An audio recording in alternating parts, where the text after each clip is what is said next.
NAREDCO office bearers మరియు HRA office bearers మరియు ప్రోగ్రామ్ని స్పాన్సర్ చేస్తున్నటువంటి రాజ్ న్యూస్ యొక్క చైర్మన్ శ్రీమతి లక్ష్మి గారు, వారి అమ్మాయి సాహితి గారు, ఈ కార్యక్రమానికి విచ్చేసినటువంటి హైదరాబాద్ రియాల్టర్స్ అందరికీ కూడా ఇంకొకసారి నమస్కారం. ఇంతకుముందు విజయసాగర్తో మాట్లాడుతున్నప్పుడు వారు రియల్ ఎస్టేట్ రంగం గురించి కొన్ని ఇష్యూస్ రైజ్ చేశారు. మరి దానిలోకి వెళ్ళడానికంటే ముందు కొన్ని విషయాలు మీ ముందు నేను ముందదలుచుకున్నాను. మొట్టమొదటిది ఏంటంటే తెలంగాణ రాష్ట్రం 2014లో భారతదేశంలో మీకు తెలుసు అందరికంటే కూడా యంగెస్ట్ స్టేట్గా మనం ఆవిర్భవించాం. కొన్ని స్టాటిస్టిక్స్ మీ ముందు ఉంచుతాను, కొంతమంది తెలుసు, కొంతమంది తెలిసి ఉండకపోవచ్చు. ముఖ్యంగా రియల్ ఎస్టేట్ రంగానికి what is a yard stick by which you can measure అని చెప్పంటే రకరకాల యార్డ్ స్టిక్స్ మనం తీసుకోవచ్చు. ఎంతమంది పనిచేస్తున్నారు, ఎన్ని ఇళ్ళు అమ్ముడుపోతున్నాయి, ఎన్ని ప్రాజెక్ట్స్ కొత్తగా లాంచ్ అవుతున్నాయి, లేకపోతే ఎన్ని కొత్త కంపెనీలు వస్తున్నాయి, ఎన్ని కంపెనీస్ ఐపీఓస్కి వెళ్తున్నాయి, ఇన్వెస్ట్మెంట్స్ ఎలా వస్తున్నాయి, ల్యాండ్ రేట్స్ ఎలా ఉంటున్నాయి, రకరకాల యార్డ్ స్టిక్స్ మనం తీసుకోవచ్చు. కానీ వన్ థింగ్, రియల్ ఎస్టేట్ రంగం సరే మిగతా విధాల్లో రాష్ట్రానికి ఎక్స్చెకర్కి ఎలా డబ్బులు వస్తున్నాయని చెప్పి యాజ్ ఫైనాన్స్ సెక్రటరీగా 2014 నుంచి చూసేటువంటి అవకాశం నాకు లభించింది. జూన్ 2014 మొట్టమొదటి నెల స్టాంప్స్ అండ్ రిజిస్ట్రేషన్స్ డిపార్ట్మెంట్ యొక్క ఆదాయం తెలంగాణ ఎక్స్చెకర్కు 230 కోట్లు ఉండేది, 230 crores పర్ మంత్. అంటే సంవత్సరానికి మొత్తం కలుపుకుంటే దాదాపు ఒక 3,000 కోట్ల దాకా వచ్చేదన్నమాట. అటువంటిది గత సంవత్సరం తెలంగాణలో స్టాంప్స్ అండ్ రిజిస్ట్రేషన్ శాఖ నుంచి, అంటే purely directly related to real estate, దాదాపు 15,000 కోట్ల రూపాయల ఆదాయం వచ్చింది. అంటే ఒక 12 సంవత్సరాల్లో ఈ రంగం అనేటువంటిది కనీసం అని చెప్పంటే ఒక 6 రెట్లు అభివృద్ధి చెందిందనమాట. 6 times is the growth. So 6 times the growth అని చెప్పంటే మీరు చాలామంది ఇంజనీర్స్ ఉండొచ్చు, లేకపోతే ఎకానమిస్ట్ ఉండొచ్చు, ఫైనాన్స్ తెలిసిన వాళ్ళు ఉండొచ్చు. దాని సంవత్సరానికి మనం ఎంత గ్రోత్ ఉందని చెప్పి లెక్క తీస్తే కనుక CAGR అని చెప్పంటారు, కాంపౌండెడ్ యాన్యువల్ గ్రోత్ రేట్ అని చెప్పంటారు. కనీసం అని చెప్పంటే 16% ఉందన్నమాట. ఈ 16% దీనిలో మీకు తెలుసు రియల్ ఎస్టేట్ రంగంలో ఉన్నటువంటి వాళ్లకు ఇదేమిటి, ట్రాన్సాక్షన్స్ కంప్లీట్ అయ్యి డబ్బులు అయితే ప్రభుత్వానికి వచ్చినాయో. ప్రతి ట్రాన్సాక్షన్ కూడా మీకు తెలుసు విడతలుగా అవుతూ ఉంటుంది. ఎందుకోసం చెప్పి కొంత అడ్వాన్స్ ఇస్తారు, ఓకే, కొన్ని రూపంలో ఇస్తారు, కొన్నిసార్లు మనకు బ్యాంక్ ట్రాన్స్ఫర్స్ జరుగుతుంటాయి. కాబట్టి దీనికంటే కూడా ఇంకా ఎక్కువనే ఈ రంగం అనేటువంటిది ఉంటుంది. ఎందుకోసం చెప్పంటే సంవత్సరానికి 15,000 కోట్ల రూపాయల ఆదాయం ఈ రంగం నుంచి వస్తుందని చెప్పంటే the value of the transactions is at least 13 to 14 times that. ఎందుకోసం చెప్పంటే 7% మనం స్టాంప్ డ్యూటీ అని చెప్పి అంటున్నాం. రిజిస్ట్రేషన్ స్టాంప్ డ్యూటీ ఉంటే 7% ఉంటుంది. అంటే కొన్ని లక్షల కోట్ల విలువైనటువంటి ఆస్తులు మీరందరూ కూడా దాన్ని ప్రజల తరఫున మీరంతా కూడా హ్యాండిల్ చేస్తున్నారు. ఎందుకోసం చెప్పంటే ultimately your customers are people. Commercial real estate కావచ్చు, రెసిడెన్షియల్ రియల్ ఎస్టేట్ కావచ్చు, ఓపెన్ ప్లాట్స్ కావచ్చు, లేకపోతే ఆఫీస్ స్పేస్ కావచ్చు, లేకపోతే హాస్పిటాలిటీ ఇండస్ట్రీ కావచ్చు, మాల్స్ కావచ్చు, ఇండస్ట్రియల్ సంబంధించినటువంటి ఇటువంటి రియల్ ఎస్టేట్ అని కావచ్చు. ఈ రంగం అనేటువంటిది రాష్ట్రం యొక్క అభివృద్ధిలో అత్యంత కీలకమైనటువంటి పాత్ర వహిస్తుంది అని చెప్పడానికి ఎవరు కూడా సందేహించాల్సినటువంటి అవసరం అయితే ఎవరు కూడా సందేహించాల్సిన అవసరం లేదు. ఎందుకోసం చెప్పంటే ఇది ఇంకోసారి మాకెళ్ళి తెలిసి వచ్చింది చెప్పంటే ఇక్కడే మిత్రుడు సర్ఫరాజ్ కూడా ఉన్నాడు. 2019లో కరోనా వచ్చింది. కరోనా వచ్చినప్పుడు మన రాష్ట్రంలో ఎంతమంది వేరే రాష్ట్రాల వాళ్ళు పనిచేస్తున్నారు, ముఖ్యంగా కన్స్ట్రక్షన్ రంగంలో ఎంతమంది పనిచేస్తున్నారు అని చెప్పి అప్పుడంతా కూడా చూసామన్నమాట. అప్పుడు ఎందుకోసం చెప్పంటే మన రాష్ట్రం నుంచి ట్రైన్స్లో అందరినీ కూడా వేరే రాష్ట్రాలకు పంపిస్తే మాకు ఒక అంచనా వచ్చింది. ఏం చెప్పంటే దాదాపు ఒక 15 నుంచి 16 లక్షల మంది వేరే రాష్ట్రాల వాళ్ళు మన దగ్గర ఈ కన్స్ట్రక్షన్ రంగంలో పనిచేస్తున్నారని చెప్పనమాట.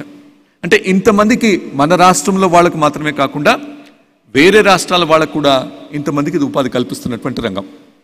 రాష్ట్రం యొక్క ఎక్స్చెకర్లో చాలా కీలకమైనటువంటి పాత్ర వహిస్తున్నటువంటి రంగం.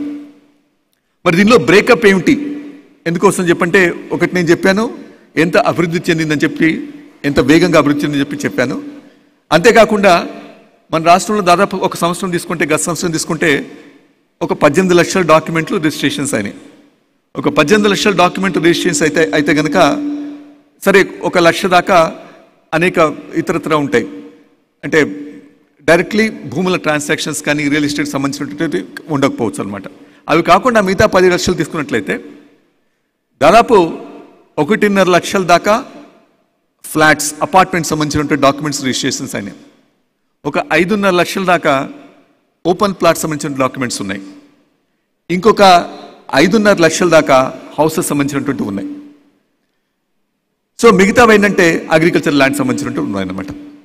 సో కాబట్టి 5.5 లక్షలు ఓపెన్ ప్లాట్స్, 5.5 లక్షలు అపార్ట్మెంట్స్ అంటే 11 లక్షలు, ఇంకొక 1.5 లక్ష మిగతావి అంటే 12 నుంచి 13 లక్షల డాక్యుమెంట్స్ అనేటువంటి డైరెక్ట్గా రియల్ ఎస్టేట్ సంబంధించిన డాక్యుమెంట్స్ రిజిస్ట్రేషన్ అవుతున్నాయి మన రాష్ట్రంలో అనమాట. అంటే ఇంతమంది ప్రజలకు ఉన్నటువంటి ఇల్లు అమ్ముకోవడం కానీ, కొత్త ఇల్లు కట్టుకోవడం కానీ, కొత్తగా వచ్చేటువంటి వాళ్ళు పెద్ద ఇల్లు కట్టుకోవడం కానీ, లేకపోతే ఓపెన్ ప్లాట్స్ ఇన్వెస్ట్మెంట్ చేయడం అనేటువంటిది మన రాష్ట్రంలో ప్రతి సంవత్సరం కూడా జరుగుతున్నటువంటి విషయం అనమాట. అంటే లక్షలాది మంది ప్రజలు ఎందుకోసం చెప్పంటే ఈ రోజున రాష్ట్ర ప్రభుత్వం కానీ కేంద్ర ప్రభుత్వం కానీ లెక్కలు చూసినట్లయితే సగటున భారతదేశంలో అర్బన్ ఏరియాస్లో అయితే ఒక్కొక్క కుటుంబానికి దాదాపు అసెట్స్ యొక్క వాల్యూ చూసినట్లయితే దాదాపు 30 lakhs ఉంటుంది. అదే గ్రామీణ ప్రాంతంలో అయితే 16 lakhs ఉంటుంది. ఈ 30 lakhs అర్బన్ ఏరియాలో చూసినట్లయితే దీనిలో సింహభాగం మెజారిటీ ఆఫ్ దిస్ 65 to 70% అనేటువంటిది the biggest asset which they own is their house. So కాబట్టి రియల్ ఎస్టేట్ రంగం అనేటువంటిది అటు వ్యక్తికి కావచ్చు, ప్రభుత్వాలకు కావచ్చు, లేకపోతే దాంతో పనిచేస్తున్న మీరందరికీ కూడా కావచ్చు, లేకపోతే ఎంప్లాయ్మెంట్ తరఫున చూసినట్లయినా కావచ్చు, ఏ రకంగా చూసినప్పటికీ కూడా రాష్ట్రంలో అత్యంత ప్రముఖమైనటువంటి పాత్ర వహిస్తుందని చెప్పడానికి రాష్ట్రంలోనే కాదు దేశంలోనే అత్యంత ప్రముఖమైనటువంటి పాత్ర వహిస్తుందని చెప్పడానికి ఎటువంటి సందేహం కూడా లేదు. మరి ఈ రంగంలో సమస్యలు లేవా అని చెప్పంటే చాలా సమస్యలు ఉన్నాయి. విజయసాయి గారు కొన్నిటి మాత్రమే ప్రస్తావించారు. ఇంకా చెప్పుకుంటూ పోతే చిట్టా చాలా పెద్దగా ఉంటుందన్నమాట. ఎందుకోసం చెప్పంటే మీకు తెలుసు, ఈ రంగంలో ఉన్నటువంటి వారికి మీకు చెప్పాల్సిన పని లేదు. ఎందుకోసం చెప్పంటే అనేక కారణాల వల్ల మన దేశంలో రెవెన్యూ రికార్డ్స్ సంపూర్ణంగా సరిగా లేవు. దానివల్ల ఏమవుతుందని చెప్పంటే మీరు ల్యాండ్ అనేటువంటిది సరే డిమాండ్ సప్లైని బట్టి ధర ఉండడం ఒకటైతే రికార్డ్స్ సరిగా ఉండకపోవడం వల్ల, దానిలో ఉన్నటువంటి ఇబ్బంది వల్ల, లిటిగేషన్ వల్ల, దానివల్ల కూడా ధర పెరుగుతూ వస్తుంది. ఎక్కడైతే మనం వెస్టర్న్ కంట్రీస్లో కానీ much of the rest of the వరల్డ్లో చూసినట్లయితే టైటిల్ అనేటువంటిది ప్రభుత్వం ఇప్పుడు కూడా అష్యూరెన్స్ ఇస్తుంది అనమాట. అంటే ఈ టైటిల్ సపోజ్ మీరు కొనుక్కున్నటువంటి భూమికి లేకపోతే ప్రాపర్టీకి ఒకవేళ టైటిల్ తప్పుగా ఉన్నట్టయితే గవర్నమెంటే దాన్ని గ్యారంటీగా నిలబెట్టినటువంటి ఉదంతాలు చాలా దేశాల్లో మనం చూస్తున్నాం. కానీ మనకేంటంటే మన దేశంలో హిస్టారికల్ లెగసీ ఎప్పుడో అక్బర్ కాలం నుంచి వస్తున్నటువంటి ల్యాండ్ రికార్డ్స్ పద్ధతులు, బ్రిటిష్ కాలంలో ఉన్నటువంటి పద్ధతులు, స్వతంత్రం వచ్చిన తర్వాత వచ్చినటువంటి పద్ధతులు, అనేక కారణాల వల్ల మనం ఆ టైటిల్ అష్యూరెన్స్ అనేటువంటి పద్ధతికి పూర్తిగా వెళ్ళలేకపోతున్నాం. ఇక్కడ భూమిని కొనుక్కుంటే, ల్యాండ్ కొనుక్కుంటే ఎప్పుడో మనకు వెనకాల ఏదో ఒక సందేహం ఎప్పుడు కూడా ఉండనే ఉంటుంది అనమాట. ఎంత చెకప్ చేసినా, ఎంత లింక్ డాక్యుమెంట్ చూసినా, ఎంతమంది పెద్ద లాయర్స్ పెట్టి చూపించినా కూడా ఎప్పుడో ఒకసారి చిన్న సందేహం అనేటువంటిది ఎప్పుడు ఉండనే ఉంటుంది. కానీ దాని నుంచి బయటపడాలని చెప్పి మరి పలు ప్రభుత్వాలు పలు ప్రయత్నాలు అటు కేంద్ర ప్రభుత్వం రాష్ట్ర ప్రభుత్వం చేస్తూ వచ్చింది. మరి తెలంగాణలో కూడా మీకు తెలుసు, కొత్తగా గత సంవత్సరం ఒక చట్టం తీసుకొచ్చాం, భూభారతి చట్టం అని చెప్పి.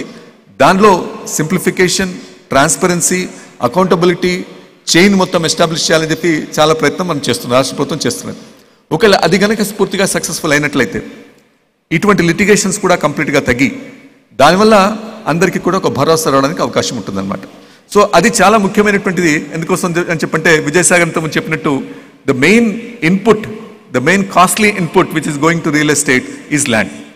సో కాబట్టి ల్యాండ్ మార్కెట్ను ఎంత ఎఫిషియెంట్గా చేయగలిగితే, ఎంత ట్రాన్స్పరెంట్గా చేయగలిగితే, లిటిగేషన్ ఎంత తగ్గించగలిగితే, రికార్డ్స్ని ఎంత బెటర్గా చేయగలిగితే అంత మనం దాని యొక్క కాస్ట్ను సప్లై అండ్ డిమాండ్ బేసిస్ మీద యాక్యురేట్గా డిటర్మిన్ చేసుకోవడానికి అవకాశం ఉంటుంది. ఎందుకోసం చెప్పంటే ఈరోజు మీరు చూస్తుంటారు, అటు హెచ్ఎండిఏ వారు కానీ లేకపోతే టీజీఐఎస్ వారు కానీ ఆక్షన్స్ పెట్టినప్పుడు హైదరాబాద్లో చాలా విపరీతంగా ప్రైజెస్ ఈరోజు వస్తున్నాయి. Which is the sign of the buoyancy of the market, it's the sign of the confidence of the market, confidence of the investors. ఎందుకోసం చెప్పంటే ల్యాండ్ ప్రైస్ మీకు తెలుసు, ల్యాండ్ ప్రైస్ అనేటువంటిది అల్టిమేట్గా అక్కడ ఏం మనం కట్టబోతున్నాం, కమర్షియల్ కట్టబోతున్నామా, రెసిడెన్షియల్ కట్టబోతున్నామా, మాల్ కట్టబోతున్నామా, లేకపోతే సినిమా హాల్ కట్టబోతున్నామా, దాన్ని మనం ఎంత అమ్మగలుగుతాం, ఎంత రెంట్ చేయగలుగుతాం, దానిలోంచి కాస్ట్ ఆఫ్ కన్స్ట్రక్షన్ మార్జిన్స్ తీస్తే వచ్చేటువంటిది ల్యాండ్ ప్రైస్. ఇది ఈ రోజు చేసేటువంటిది కాదు కాబట్టి it's a bet on the future. ఈరోజు ఎవరైతే ఇన్వెస్ట్మెంట్ చేస్తున్నారో వారంతా కూడా ఏమని చెప్పంటున్నారు చెప్పంటే, మన రాష్ట్రం తెలంగాణ రాష్ట్రం కావచ్చు, హైదరాబాద్ ప్రాంతం కావచ్చు వేగంగా అభివృద్ధి చెందుతుంది, ఇక్కడ జాబ్స్ వస్తున్నాయి, లేకపోతే జీసీసీస్ రాబోతున్నాయి, ఇన్ఫ్రాస్ట్రక్చర్ ఇంప్రూవ్ అవబోతుంది. కాబట్టి ప్రజలు మన రాష్ట్ర ప్రజలకే కాకుండా వేరే రాష్ట్రాల వాళ్ళు కూడా ఉద్యోగాలు మనం కల్పించగలుగుతాం. ఈ ఉద్యోగాలు కూడా higher middle class and above వారికి కూడా ఇవ్వగలుగుతాం అనేటువంటి ఒక కాన్ఫిడెన్స్ తోటి ఈరోజు ప్రజలంతా కూడా ఇన్వెస్ట్మెంట్ చేస్తున్నారు. On the one hand, the government welcomes that and government would like to work with